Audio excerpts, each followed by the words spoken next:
Hello दोस्तों, goods study class में आपका बहुत बहुत स्वागत है। तो चलिए आइए इस वीडियो को स्टार्ट करते हैं। इस वीडियो को स्टार्ट करने से पहले मैं चाहूँगा कि यदि आप हमारे चैनल पर नए हैं तो इस वीडियो को लाइक करें और चैनल को सब्सक्राइब करते हुए जो बगल में बेल आइकन है उसको भी दबाएं और अपने दोस्तों तक इस वीडियो को शेयर करें।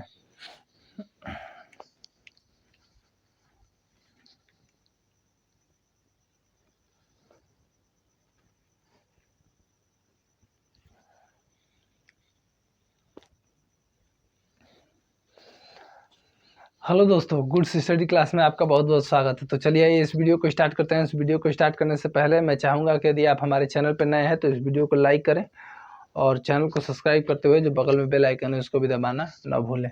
इस वीडियो को अपने दोस्तों तक भी शेयर करें ताकि अन्य लोगों को भी हेल्प हो सके।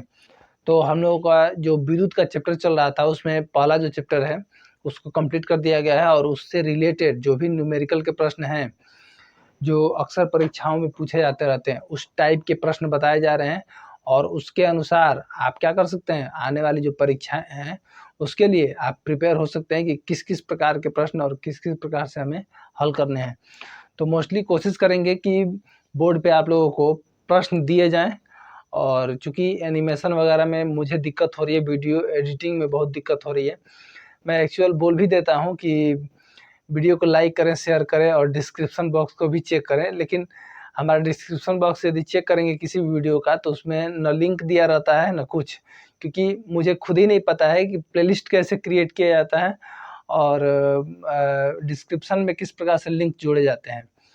तो कोशिश कर रहे हैं कि इन सभी बातों को हम अच्छे से समझ ले पहले और उसके बाद ही प्लेलिस्ट बनाएं और डिस्क्रिप्शन वगैरह हम तैयार करें। लेकिन आप मेरी सभी बातों को गौर करिए और जब तक हम इस सब को मतलब कोशिश करते हैं जोड़ने की, चाहे डिस्क्रिप्शन बॉक्स हो चाहे प्लेलिस्ट बनाने की बात हो, तो उससे पहले आप इन वीडियो को देखना चाहते हैं इनसे रिलेटेड तो आप मेरे चैनल पे चले जाइए और चैनल को सर्च करके और वहाँ से इस वीडियो को देख सकते हैं। तो चलते हैं न्यूमेरिकल के बारे में। न्यूमेरिकल में किस किस प्रकार के प्रश्न पेपर में पूछे जाते हैं तो उनके बारे में हम पढ़ते हैं। देखिए, उम्मीद कर रहे होंगे कि बोर्ड पे आप लोगों को प्रश्न दिखाई दे रहे होंगे। देखिए, दे रहा है कि एक चालक में 5 मिनट में 2 एम्पियर की धारा प्रवाहित हो रही है। एक चालक में 5 मिनट में, क्वेश्चन नंबर 1 हम हल कर रहे हैं और क्या दिया गया है क्वेश्चन नंबर 1 में? क्वेश्चन नंबर 1 में दिया गया है कि एक चालक में 5 मिनट में 2 एम्पियर की धारा प्रवाहित हो रही है, यानी कि t इक्वल टू क्या दिया है, 5 मिनट। क्या दिया है, 5 मिनट दिया है और 2 एम्पियर की धारा प्रवाहित हो रही है, अर्थात I इक्वल टू कितना दिया है, 2 एम्पियर। प्रश्न को देखिए और प्रश्न को समझने की कोशिश करिए। क्या दिया है, I इक्वल टू 2 एम्पियर दिया है और ये क्या दिया है, t इक्वल टू 5 सेकेंड दिया है, 5 मिनट दिया है। अब क्या कह रहा है, कह रहा है कि ज्ञात कीजिए, क्या ज्ञात करना है, चालक से होकर कुल आवेश कितने गुजरेंगे, यानी कि चालक से होकर जो गुजरने वाले आवेश हैं उनकी संख्या पूछ रहा है। तो एक सूत्र होता है Q बराबर I गुणे T, Q बराबर I इंटू टी, ये सूत्र होता है। और Q बराबर I इंटू टी इनका प्रयोग करके हम देखिए यहाँ पे क्या निकाल सकते हैं, आवेशों की संख्या निकाल सकते हैं। Q इक्वल टू क्या होगा, I का मान 2 एम्पियर और T का मान यहाँ पे 5 मिनट है। तो 5 मिनट को हम किस में बदल लेंगे, सेकेंड में बदल लेंगे। तो सेकेंड में बदलने के लिए हमें क्या करना पड़ेगा, 60 से गुणा करना पड़ेगा। तो ये क्या हो गया, ये सेकेंड में बदल गया। तो अब क्या लिखेंगे हम इसको, 5 दूनी 10 और 60, इसको क्या लिख सकते हैं, 600 कूलाम। 600 कूलाम क्या, किसका मान निकला है, Q का मान निकला है। और प्रवाहित होने वाले जो आवेश होंगे वो कितने कूलाम के होंगे, 600 कूलाम के होंगे। अब देखिए, इसी में दूसरा प्रश्न दिया गया है कि 5 मिनट में चालक से होकर गुजरने वाले मुक्त इलेक्ट्रॉनों की संख्या है। ये 5 मिनट है और इसी 5 मिनट में गुजरने वाले चालक से मुक्त इलेक्ट्रॉनों की संख्या दिया है। तो इलेक्ट्रॉनों की संख्या को कैसे दर्शाते हैं, n से दर्शाते हैं। तो n equal to question mark, और n इक्वल टू यदि क्वेश्चन मार्क दिया है तो n का मान हमें निकालना है। तो देखिए सूत्र होता है Q equal to n into e, यह भी सूत्र मोस्ट है और इनसे प्रश्न जो है, इन दोनों सूत्रों से प्रश्न अक्सर पेपर में आते हैं और बच्चे कंफ्यूज भी होते हैं। तो इसको आप कंठस्थ कर लीजिए, क्लियर कर लीजिए। Q बराबर n इंटू ई और Q बराबर I इंटू टी।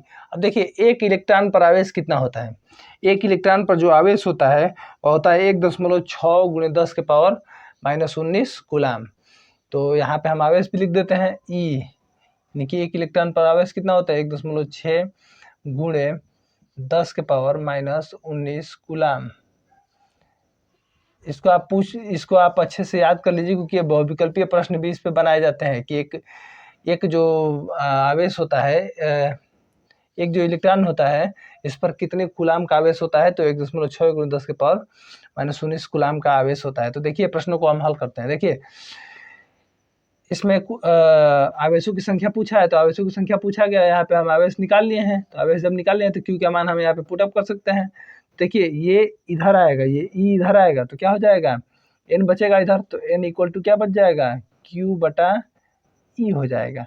तो मान रखेंगे क्यू का मान कितना है 600 और ई का मान कितना है, ई का मान 1.6 गुणे 10 के पावर -19 कूलाम।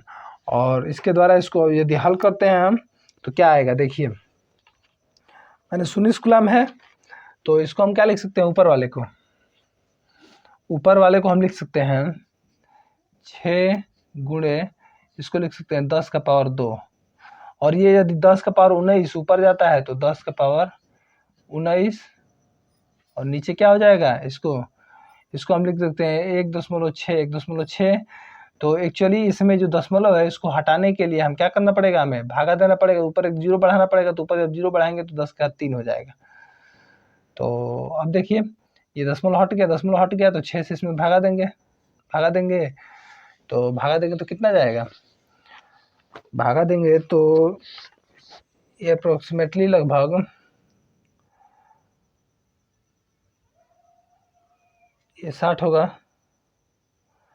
ये 60 हो जाएगा। 60 में 16 से भागा दे देंगे, दशमलव में जाएगा तो कितना हो जाएगा, ये जो जीरो बढ़ाए हैं, जीरो यहाँ पे नहीं है, हमें जीरो यहाँ पे बढ़ाना चाहिए था। इसको मिटा करके एक बार और हम हल कर देते हैं। देखिए अब क्या करेंगे, यहाँ पे हम क्या लिख सकते हैं, यहाँ पे लिख सकते हैं 6 गुणे 10 के पावर 2, और यहाँ पे हम क्या लिख सकते हैं 1.6 गुणे 10 का पावर -19। इसको हम क्या कर सकते हैं, इसको हम कर सकते हैं 1.6 में दशमलव जब हटाएंगे तो ऊपर जीरो बढ़ेगा, तो 60 हो जाएगा, गुणे 10 के पावर 2 हो गया, और गुणे अब ये 19 से नीचे है, इसको ऊपर लेके जाएंगे तो क्या हो जाएगा 10 के पावर 19 प्लस में हो जाएगा। अब देखिए बटा 16 हो जाएगा, तो देखिए 16 48 3 हो जाएगा, पॉइंट लग जाएगा, 49 50, तो 12 बच जाएगा, तो 16 सत्ते 112, तो 7 बार में जाएगा, यानी कि 3.7। और इसको आगे लिख सकते हैं क्या, ये दोनों का आधार बराबर है, तो घात क्या हो जाएगा, जुड़ जाएगा, तो 19 दूर 21, तो 10 का घात क्या हो सकता है 21, और इतना ही क्या होगा, इलेक्ट्रॉनों की संख्या होगी, इतनी होगी। तो उम्मीद कर रहे होंगे कि प्रश्न आपको अच्छे से समझ में आए होंगे, इतने इलेक्ट्रॉन जो होंगे वो इससे प्रवाहित होंगे। अब देखते हैं अगला प्रश्न जो है, अगला प्रश्न किस प्रकार से पूछा जा सकता है, क्योंकि ये न्यूमेरिकल बेस्ड है, और इसको आप अच्छे से एक बार और देख लीजिए कि इसमें क्या क्या दिया है। प्रश्न आप लोगों के सामने दिया गया है, प्रश्न को आप अच्छे से पढ़िए और इन न्यूमेरिकल को आप अच्छे से देखते रहिए। देखिए टी का मान दिया गया है, और टी का मान दिया गया है, साथ में एम्पियर दिया गया है। एम्पियर क्या है, विद्युत धारा, तो विद्युत धारा कितना दिया गया है 2 एम्पियर दिया गया है। और पूछ क्या रहा है, क्यू का मान, आवेश का मान पूछ रहा है, तो आवेश का मान निकालने के लिए क्यू बराबर सूत्र होता है, क्यू बराबर आई इंटू टी। तो इसमें आई का भी मान रख देंगे और टी का भी मान रख देंगे, और टी के मान को हम किस में चेंज कर देंगे, 60 से गुणा करके सेकंड में चेंज कर देंगे, क्योंकि समय का मात्रा क्या होता है, सेकंड होता है, और सेकंड में चेंज करके और क्या कर सकते हैं, मान रख के और क्यू का मान निकाल सकते हैं। जब क्यू का मान निकल जाता है तो अब पूछ रहा है कि 5 मिनट में कितने आवेश जो होंगे, इलेक्ट्रॉन जो होंगे वो कितने प्रवाहित होंगे। तो 5 मिनट में पूछ रहा है, तो 5 मिनट में पूछा है, तो 5 मिनट में हम लोगों ने क्या निकाला, कूलाम आवेश निकाल दिए। तो आवेश निकाल दिए तो इसी क्यू का मान हम इसमें रख सकते हैं एन इंटू ई में, और ई का मान 1.6 × 10 के पावर -19 कूलाम होता है। इसको आप अच्छे से कैलकुलेशन को समझिएगा, क्योंकि कैलकुलेशन जो है बच्चे अक्सर कर नहीं पाते हैं। तो चलते हैं अगले सवाल के बारे में। देखिए अगला सवाल क्या है। अगला सवाल हम लोगों का है, यदि किसी चालक से होकर देखिए यदि किसी चालक से होकर क्या दिया गया है, चालक से होकर 5 सेकंड में t इक्वल टू क्या दिया है 5 सेकंड, t इक्वल टू क्या दिया है 5 सेकंड, 2 नंबर क्वेश्चन है, t इक्वल टू 5 सेकंड दिया गया है। इससे होकर 2.5 गुणे 10 के पावर माइनस 10 के पावर 20 इलेक्ट्रॉन। अब इलेक्ट्रॉन कितने इलेक्ट्रॉनों की संख्या दे रहा है कि 2.5 गुणे 10 के पावर 20 इलेक्ट्रॉन, 10 के पावर 20 इलेक्ट्रॉन, यानी कि इलेक्ट्रॉनों की संख्या क्या दिया है, n इक्वल टू 2.5 गुणे 10 के पावर 20 इलेक्ट्रॉन दिया है, इलेक्ट्रॉनों की संख्या दे दिया है। गुजारे तो चालक में धारा का मान कितना होगा, तो I का मान पूछ रहा है, I का मान पूछ रहा है। तो I का मान निकालने के लिए अब सबसे पहले हम क्या करेंगे, एक सूत्र होता है, देखिए एक सूत्र होता है Q बराबर I इंटू टी। तो इसमें मान रखने के लिए, I का मान निकालने के लिए हमें क्या क्या चाहिए, I के मान निकालने के लिए हमें T चाहिए और Q चाहिए। तो T तो दिया है यहाँ पे, लेकिन Q का मान नहीं है। जब Q का मान नहीं है तो पहले Q का मान निकालते हैं कि Q का मान क्या होगा। सूत्र होता है Q equal to N into e. क्या होता है, सूत्र होता है Q equal to N into e. तो इससे हम किसका मान निकालेंगे, Q equal to N into e से। देखिए Q equal to N into e से हम किसका मान निकालेंगे, हम Q का मान निकालेंगे। Q इक्वल टू N का मान, N कितना दिया है 2.5 दिया गया है, गुणे 10 के पावर 20। अब देखिए E का मान कितना दिया गया है, E का मान 1.6 गुणे 10 के 1.6 गुणे 10 के पावर माइनस 19 गुलाम होता है। E का मान, एक आवेश का मान, एक इलेक्ट्रॉन का मान होता है। देखिए तो Q इक्वल टू यहाँ पे क्या हो जाएगा, देखिए 10 के पावर 19 और 10 के पावर 20, ये दोनों का आधार समान है तो घात क्या हो जाएगा, जुटेगा। जब जुटेगा तो 20 ये है, ये प्लस में है, और ये 20 माइनस में है, 19 माइनस में है, तो घटेगा तो केवल क्या बचेगा 10 बचेगा। अधिक वाला है तो केवल 10 बचेगा। तो यहाँ पे क्या लिख सकते हैं हम, 2.5 गुणे 16 1.6 गुणे यहाँ पे क्या बच गया 10 बच गया। और इसका हम यदि कैलकुलेशन करते हैं तो 2.5 का कैलकुलेशन करेंगे तो 16 5 80 का 0, 16 दूनी का 32 और 8 40, और ये एक 0, 2 अंक पे दशमलव लग गया, 2 अंक पे दशमलव लग गया यहाँ पे, और गुणे 10, तो गुणा करेंगे तो क्या हो जाएगा 40, अर्थात Q का मान इतना आ गया 40 कूलाम। जब 40 कूलाम आ गया तो अब हम विद्युत धारा का मान अच्छे से निकाल सकते हैं इस सूत्र से। इस सूत्र में क्या रखेंगे, Q बराबर I इंटू टी, तो Q का मान 40 रखेंगे तो यहाँ पे 40 हो गया, बराबर I का मान I और गुणे T का मान कितना दिया गया है 5 सेकेंड। तो I इक्वल टू क्या हो जाएगा, ये 5 इधर जाएगा तो 40 और बटा 5, तो 5 है 40 एम्पियर की धारा जो होगी वो क्या होगी, प्रवाहित होगी। यही हमारा क्या होगा, आंसर होगा। यही जो है हमारा आंसर हो जाएगा। तो उम्मीद कर रहे होंगे कि ऐसे प्रश्न जो होंगे पेपर में आएंगे तो आप अच्छे से हल कर लेंगे। देखिए अगला सवाल के बारे में, अगला सवाल क्या है, चूंकि ये आसान सवाल था तो देखते हैं अब अगले सवाल के बारे में।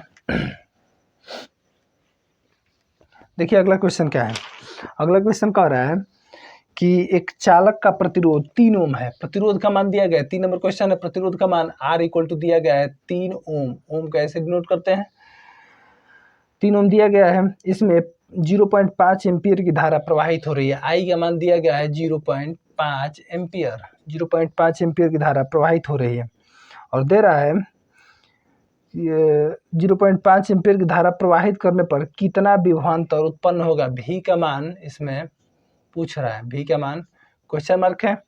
और आगे क्या पूछ रहा है, यदि तार के सिरों पर उत्पन्न विभवांतर भी इतना हो तो इसमें कितनी धारा प्रवाहित होगी। पहले तो V का मान पूछ रहा है, लेकिन फिर से V का मान दे करके और पूछ रहा है कि विद्युत धारा कितनी होगी। तो पहले इस V का मान निकाल लेते हैं। देखिए हम ओम के नियम में क्या पढ़े, ओम के नियम में पढ़े हैं V equal to I into R, ये सूत्र पढ़े हुए हैं। तो V का मान यहाँ से अच्छे से निकाल सकते हैं, तो निकाल सकते हैं। तो V इक्वल टू क्या होगा, I का मान 0.5 और गुणे 3, तो यहाँ पे गुणा करेंगे तो क्या हो जाएगा 5 × 15, 1.5 वोल्ट हो जाएगा। 1.5 वोल्ट, ये किसका मान है, विभवांतर का मान एक आ गया, एक उत्तर हम लोगों का आ गया।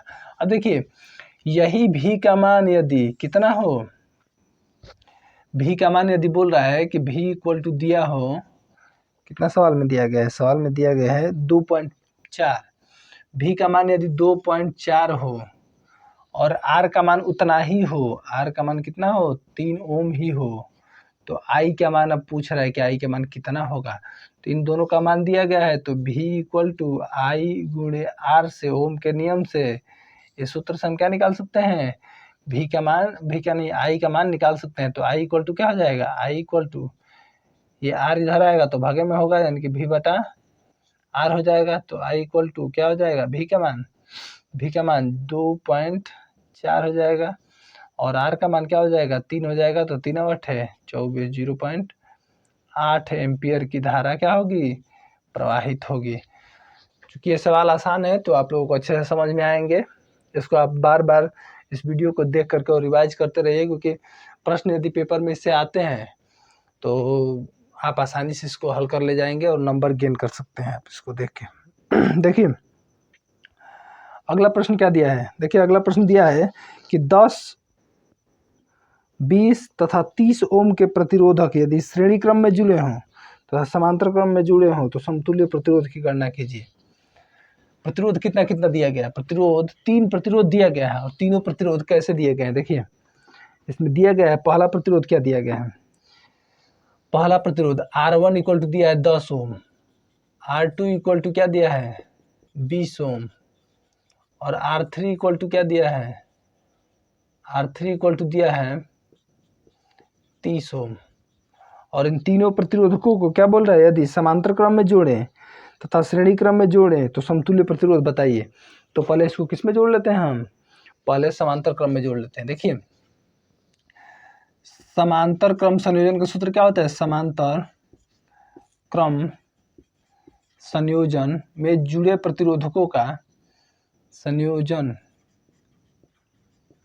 में जुड़े प्रतिरोधकों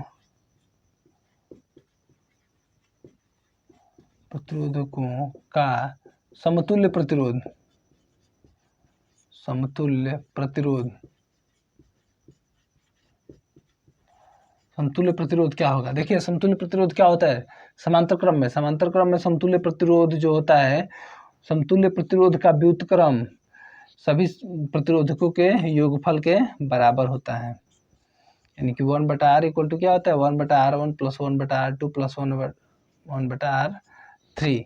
3 प्रतिरोध दिए गए हैं तो तीनों को हम लिख लेते हैं। अब देखिए इसको हम हल करते हैं समतुल्य प्रतिरोध के द्वारा, तो 1/r इक्वल टू क्या हो जाएगा, R1 का मान 10 ओम तो 1/10 हो जाएगा, धन 1/r2 तो 1/20 हो जाएगा, धन 1/r3 तो 1/30 हो जाएगा। इसको हम क्या लिख सकते हैं, इन सबका यदि लॉसो लेते हैं हम तो 60 हो जाएगा लॉसो, 10 × 60, 6 हो जाएगा, 20 × 60, इतना हो जाएगा, 6 × 3 = 9, 9 × 2 = 11, 11/60 हो जाएगा। तो 1/r इक्वल टू क्या हो जाएगा 11/60, तो r इक्वल टू क्या हो जाएगा, उलट जाएगा, देखिए 60/11, तो 11 से कटाएंगे तो 11 × 5 = 55 और 8 बच गया, तो 11/11 = 55 और 5 बच गया, 5 बच गया तो 11 × 4 = 44, 5.4 लमसम में आएगा। तो ये क्या हो गया, ये जो श्रेणी क्रम में जुड़े प्रतिरोध है, समांतर क्रम में जुड़े प्रतिरोध है, उनका समतुल्य प्रतिरोध है।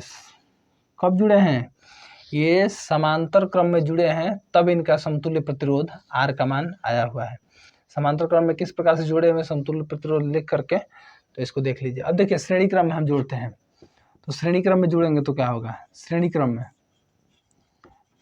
श्रेणी क्रम में समतुल्य प्रतिरोध R इक्वल टू क्या होता है, R1 + R2 + R3 होता है। तो मान रखिए इसमें R इक्वल टू क्या होता है, R1 का मान 10, धन R2 का मान 20, धन R3 का मान 30, मान रखिए इसमें। मान रखेंगे तो क्या होगा, देखिए मान रखेंगे तो इसमें क्या होगा, सबका मान जुड़ जाएगा। तो 20, 10, 30, 30, 30, 60, अर्थात आर का मान कितना हो गया, 60। तो समांतर क्रम में यदि जोड़े तो 5.4 हो गया, और श्रेणी क्रम में यदि हम जोड़ते हैं तो आर का मान कितना होता है, समतुल्य प्रतिरोध आर का मान 60 हो जाता है। अब देखते हैं अगले प्रश्न के बारे में। ये प्रश्न सभी आसान ही है, क्योंकि अगला प्रश्न जो है चित्र वाला है। तो चित्र वाला है तो उससे क्या, इसको भी देख लेते हैं हम। चित्र वाला भले दिया गया है, देखिए चित्र वाला दिया गया है तो इसको भी हम हल कर लेंगे। क्या दिया है सवाल, संलग्न परिपथ में ज्ञात कीजिए, संलग्न परिपथ में ज्ञात कीजिए। अब क्या ज्ञात करना है संलग्न परिपथ में, देखिए परिपथ में क्या ज्ञात करना है, दे रहा है संलग्न परिपथ में ज्ञात कीजिए परिपथ का संपूर्ण प्रतिरोध। क्या निकालना है, परिपथ का संपूर्ण प्रतिरोध निकालना है। तो परिपथ में क्या बना के और चित्र में दिया गया है परिपथ का संपूर्ण प्रतिरोध पूछ रहा है। तो संपूर्ण प्रतिरोध, ये जो प्रतिरोधक है किस क्रम में जुड़े हुए हैं, देखिए एक प्रतिरोधक यहाँ पे है, दूसरा प्रतिरोधक यहाँ पे है, एक प्रतिरोधक ए हो गया, बी हो गया, सी हो गया, तीनों प्रतिरोधक इस क्रम में जुड़े हैं, अर्थात ये तीनों किस क्रम में है, श्रेणी क्रम में है। तो जब श्रेणी क्रम में है तो प्रतिरोधकों का कुल क्या होगा, कुल जो क्रम होगा उनका योगफल जो होगा एक प्रतिरोध के बराबर होगा, R1 + R2 + R3 बराबर किसके होंगे, आर के बराबर होंगे। तो आर के बराबर होंगे तो सभी प्रतिरोधकों का मान रख के और हम क्या करते हैं, संपूर्ण प्रतिरोध निकालते हैं। तो परिपथ देखिए, परिपथ में क्या दिया है, परिपथ में 3 प्रतिरोध दिए गए हैं, R1, R2 और R3। R1 का मान कितना दिया गया है, R2 का मान कितना दिया गया है, और R3 का मान कितना दिया गया है, पहले लिख लेते हैं। देखिए R1 का मान कितना दिया गया है, R1 का मान दिया गया है 2 ओम, R2 का मान दिया गया है 3 ओम, R3 का मान दिया गया है 4 ओम। अब देखिए 2, 3 और 4 ओम दिया गया है। तो समतुल्य प्रतिरोध चूंकि ये किस क्रम में है, श्रेणी क्रम में है, श्रेणी क्रम में है, तो श्रेणी क्रम में है तो इनका समतुल्य प्रतिरोध क्या होगा, R = क्या हो जाएगा, R1 यानी कि 2 धन R2 = 3 और धन R3 = 4। तो 2, 3, 5 और 5, 4, 9, यानी कि समतुल्य प्रतिरोध जो R होगा वो कितना ओम होगा, 9 ओम। एक पहला का जो उत्तर होगा वो 9 ओम होगा। अब देखिए दूसरा क्या दिया है, परिपथ में प्रवाहित होने वाली धारा का मान ज्ञात कीजिए। तो देखिए चित्र को देखिए, चित्र में क्या दिया है, इसमें हम समतुल्य प्रतिरोध R का मान निकाल लिए। जब R का मान निकाल लिए तो उसमें दिया है V = 3 वोल्ट दिया गया है। चित्र में देखिए, चित्र में क्या दिया गया है, V = 3 वोल्ट दिया गया है। 3 वोल्ट जब दिया गया है तो धारा का मान पूछ रहा है, तो V = I × R से ये सूत्र है, और इस सूत्र से क्या निकाल सकते हैं, विद्युत धारा का मान निकाल सकते हैं। मान रखिए इसमें R का मान 9, R का मान 9 यहाँ पे रखा जाएगा, I का मान निकालना है और V का मान 3, तो 3 यहाँ पे रखा गया, यहाँ पे I हो गया गुणे यहाँ पे R का मान 9 रख दिए। तो I = क्या हो गया, ये 9 नीचे जाएगा तो 3/9 हो जाएगा, तो 3 × 3 = 9, 1/3 हो जाएगा। इसको क्या लिख सकते हैं, 0.3 × 3 = 9, 3 × 3 = 9, 3 × 3 = 9 एम्पियर। तो यह भी सवाल अच्छे से समझ में आया होगा। अब देखिए 3 नंबर सवाल क्या है, प्रत्येक प्रतिरोधक का विभवांतर ज्ञात कीजिए। प्रत्येक प्रतिरोधक का विभवांतर ज्ञात कीजिए। चूंकि हमको घूमने का मौका नहीं मिल रहा है, इसलिए नहीं मिल रहा है घूमने का मौका, क्योंकि घूम रहे होंगे तो यहाँ पे स्क्रीन पे प्रश्न दिखाई दे रहे होंगे, और प्रश्न दिखाई दे रहे होंगे तो मेरा चेहरा साफ नहीं दिखाई देगा, इसलिए हम घूम नहीं रहे हैं। अब देखिए प्रश्न नंबर 3 क्या दिया है, इसमें प्रश्न नंबर 3 क्या दिया है, प्रत्येक प्रतिरोध का विभवांतर ज्ञात कीजिए। प्रत्येक प्रतिरोध का विभवांतर निकालने का मतलब क्या है, अब देखिए इसमें क्या हम निकालें, एक प्रतिरोध इतना दिया है, दूसरा प्रतिरोध इतना, तीसरा प्रतिरोध इतना, और तीनों प्रतिरोधकों का विभवांतर अब पूछ रहा है अकेले अकेले। तो इसमें विद्युत धारा कितना निकाल लिए हैं, विद्युत धारा 0.333 निकाले हुए हैं। तो सबका विभवांतर अलग अलग हमें निकालना पड़ेगा। तो सबका विभवांतर यदि हम अलग अलग निकालते हैं तो देखिए क्या होगा, सबका विभवांतर यदि हम अलग अलग निकालते हैं तो V = सूत्र क्या होगा, I × R। देखिए तो V = विभवांतर, ये पहले का विभवांतर हम निकाल रहे हैं, पहले का, तो इसका विभवांतर निकालेंगे तो I के मान निकाले हैं 33 गुणे आर का मान 2 है, तो 33 गुना का 0.66, ये क्या हो गया, वोल्ट विभवांतर हो गया। अब देखिए दूसरे का विभवांतर निकालते हैं, तो V इक्वल टू आई गुणे आर हो जाएगा, तो आई का मान 0.33 और आर का मान 3, 33 तिहाई 99 वोल्ट। अब देखिए यहाँ पे R3 का मान निकालेंगे, तो V बराबर आई गुणे आर हो जाएगा, तो V इक्वल टू आई का मान कितना दिया है 0.33 और आर का मान 4, 4 रखेंगे तो 4 तिहाई 12 और 4 तिहाई 12 1 13 और ये दशमलव का 0.2 अंक पे यहाँ पे लग गया। इतना वोल्ट क्या हो जाएगा, विभवांतर हो जाएगा। तो अच्छे से इन सवालों को आप रिवाइज करते रहिए और पेपर से पहले इस वीडियो को आप कम से कम 3 से 4 बार देखें, ताकि इससे संबंधित जितने सारे प्रश्न हैं उनका कॉन्सेप्ट आपका क्लियर हो जाए और सवालों को आप अच्छे से पेपर में भी आए तो उसको आप अच्छे से हल कर सकें। एक लास्ट सवाल देख लेते हैं लास्ट सवाल के बारे में। लास्ट सवाल चूँकि इसको कठिन भी नहीं कहा जा सकता है, लेकिन देख लेते हैं लास्ट सवाल क्या है। देखिए दिया गया है सवाल कि संलग्न परिपथ में प्रतिरोधक R1 का मान तथा R2 में धारा का मान ज्ञात कीजिए। प्रतिरोधकों में R1 का मान निकालना है, एक प्रतिरोधक नहीं दिया गया है, तथा R2 में धारा का मान ज्ञात कीजिए। दूसरे प्रतिरोधक में दूसरा जो प्रतिरोधक है वो दिया गया है और उसमें पूछ रहा है धारा का मान। परिपथ के समतुल्य प्रतिरोधों की भी गणना कीजिए। समतुल्य प्रतिरोध भी पूछ रहा है, तो चूंकि ये सवाल आसान है लेकिन समझा दे रहे हैं कि किस प्रकार से सवाल हल किए जाते हैं। देखिए थोड़ा एक कॉन्सेप्ट समझ लीजिए। मान लेते हैं कि चित्र बना करके और थोड़ा भारी सवाल पूछ दिया जाए, तो भारी सवाल पूछेगा तो हमें तो उम्मीद नहीं है कि भारी सवाल पूछेगा, क्योंकि 30% सिलेबस ऑफ हुआ है तो उसके अनुसार ही सवाल पूछे जाएंगे। देखिए यदि पूछ देगा इस प्रकार से बनाया हुआ है, ऐसे जोड़ करके और इनको एक बिंदु से जोड़ दिया है, ऐसे एक बिंदु से जोड़ दिया है, इसको एक बिंदु से जोड़ दिया है और जोड़ करके और ऐसे जोड़ा है और यहाँ पे जोड़ दिया है, यहाँ पे ऐसे जोड़ दिया है, यहाँ पे ऐसे जोड़ दिया है और जोड़ करके यहाँ पे विद्युत धारा से जोड़ा है, इसको ऐसे जोड़ा है, ऐसे जोड़ा है, जोड़ करके ऐसे जोड़ दिया है। पूछेगा कौन समांतर क्रम में है और कौन श्रेणी क्रम में है, तो ये दोनों इस क्रम में है, यानी कि ये दोनों समांतर क्रम में है, और जब समांतर क्रम में जुड़ जाएंगे तो एक हो जाएंगे, अर्थात ये सभी किस क्रम में हो जाएंगे, श्रेणी क्रम में हो जाएंगे। इस प्रकार से सवाल आप लोग यदि समझ रहे होंगे तो आप चित्रों को भी पहचान लेंगे कौन कौन से जो प्रतिरोधक हैं किस क्रम में जोड़े गए हैं।